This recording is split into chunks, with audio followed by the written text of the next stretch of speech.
নমস্কার। প্রত্যেক সপ্তাহের মতো এবারও বিকাশ টক শোতে আপনাদের স্বাগত জানাই। আজকেও আমাদের সাথে দুজন অতিথি আছেন। প্রথমে তাদের সাথে একটু পরিচয় করে দেওয়া যাক। হ্যালো, আপনি যদি বলেন আপনার পরিচয়টা। নমস্কার, আমি দিয়া সন্তোষ। স্যার, আপনি? নমস্কার, আমার নাম আজকে আমাদের পজিটিভ বার্তায় আমরা একটি যে টপিক নিয়ে আলোচনা করব সেটি হচ্ছে বর্তমানে আমরা সবাই জানি এই অতিরিক্ত বৃষ্টির জন্য আমাদের দেশের অনেক প্রান্তে বন্যার পরিস্থিতির সম্মুখীন হতে হচ্ছে। সেখান থেকে বাংলা বিরত নয়, বাংলাতেও কিন্তু উত্তরবঙ্গে এরকম প্রচুর বন্যার পরিস্থিতি চলছে। তো সেই বিষয়ে আলোকপাত করার জন্য ম্যাডামকে দু চার কথা বলে দিচ্ছি।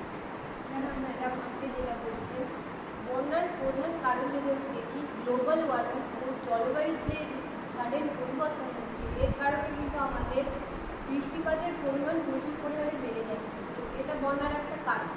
এছাড়াও ডিফরেস্টেশন ক্রমশ বাড়ছে দিন দিন, কিন্তু আমরা গাছ লাগাচ্ছি না। ডিফরেস্টেশন বন্যা ডেকে আনে। তাছাড়া আনপ্ল্যান্ড যে কনস্ট্রাকশন, পাহাড় বা নদী পার্শ্ববর্তী এলাকায় যে আনপ্ল্যান্ড কনস্ট্রাকশন হচ্ছে, তাতে নদীর গতিপথ মুক্ত হচ্ছে এবং সেই জল লোকালয়ে এসে ঢুকছে এবং বন্যা পরিস্থিতি দেখা দিচ্ছে। তো এই বিষয়ে আপনি ম্যাডাম যে কথা বললেন, ম্যাডাম খুব সুন্দর করে বললেন আমাদের যে কী কী কারণে আমাদের এই পরিস্থিতির আমাদের সম্মুখীন হতে হচ্ছে। শুধু পাহাড় বলে না, এর প্রতিকারের বলুন বা ফলাফল বলুন, আমাদের সবাইকে কিন্তু করতে হচ্ছে। আগে বা পরে প্রত্যেকটা মানুষ জাতিকে কিন্তু এই ফলাফল ভোগ করতে হবে। তবে সেখান থেকে বাঁচার জন্য আমরা কী কী প্রতিকার করতে পারি বা কী কী উপায় অবলম্বন করতে পারি, এই ব্যাপারে যদি স্যার কিছু বলেন তাহলে আমি ভালো একটা কোশ্চেন। প্রতিকার বলতে সবার ফার্স্টে আমাদের যে পরিবেশ, সেই পরিবেশের ভারসাম্য বজায় রাখতে হবে। তার জন্য সবার ফার্স্টে আমাদের বৃক্ষরোপণ করতে হবে, অর্থাৎ গাছ লাগাতে হবে, গাছ কাটা চলবে।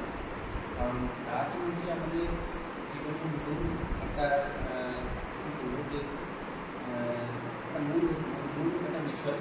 তার কারণ হচ্ছে গাছ এমন একটা উদ্ভিদ যেটা থেকে আমরা অক্সিজেন পাই এবং আমাদের পরিবেশের যে ভারসাম্য সেটা আমাদের বজায় রাখে।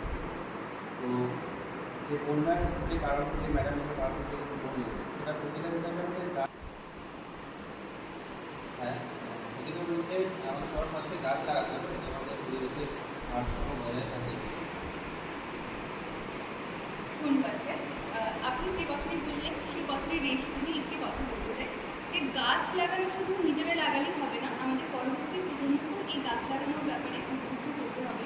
বিভিন্ন স্কুল কলেজে বিভিন্ন প্রতিষ্ঠানে এই ব্যাপারটা নিয়ে আলোচনা সভা করতে হবে এবং নিজের থেকে নিজের যোগ্যতা হিসাবে একটা পর্যালোচনা করা ভীষণভাবে দরকার।